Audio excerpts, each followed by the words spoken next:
Всем привет, дорогие зрители нашего канала, с вами Влад и Вадим Фобос.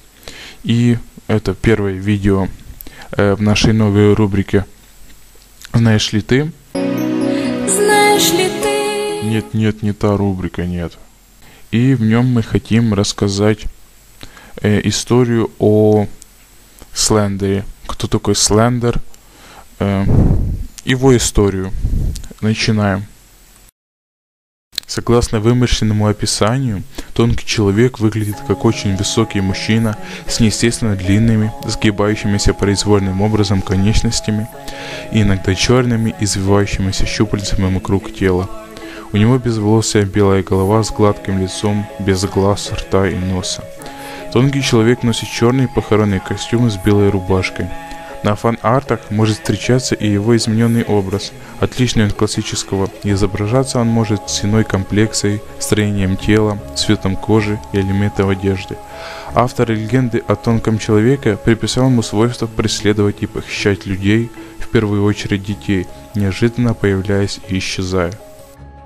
Считается, что тонкий человек обладает очень хорошими способностями к телепатии, учитывая его безликость и, соответственно, отсутствие большинства органов чувств.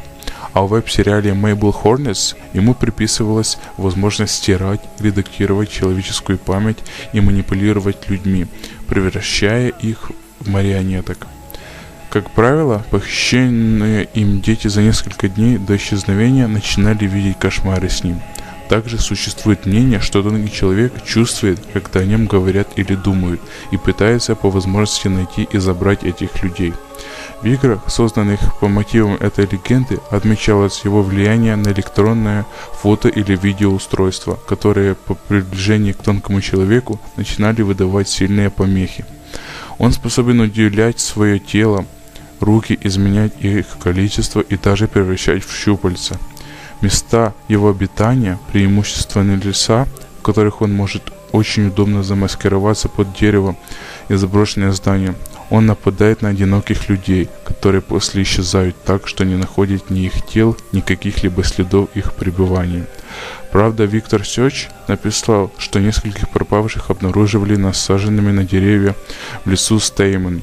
Тонкому человеку также свойственна манера стучать и подглядывать по ночам в окна на любом этаже. В телепрограмме Digital Human канала BBC тонкий человек был назван первым великим мифом интернета. Успешное распространение легенды о тонком человеке приписывалось коллективной структуре сети, хотя почти каждый из участвовавших в создании мифа прекрасно понимал, что тонкий человек является вымыслом. Сетевой характер этой своеобразной игры позволял каждому участнику добавлять свои детали, тем самым придавая образу тонкого человека ощущение подлинности. Создатель тонкого человека Виктор Сёч отмечал, что ряд людей, даже зная, что тонкий человек является придуманным на форуме Something of Fool образцом псевдофольклора, все же допускали его существование в реальности.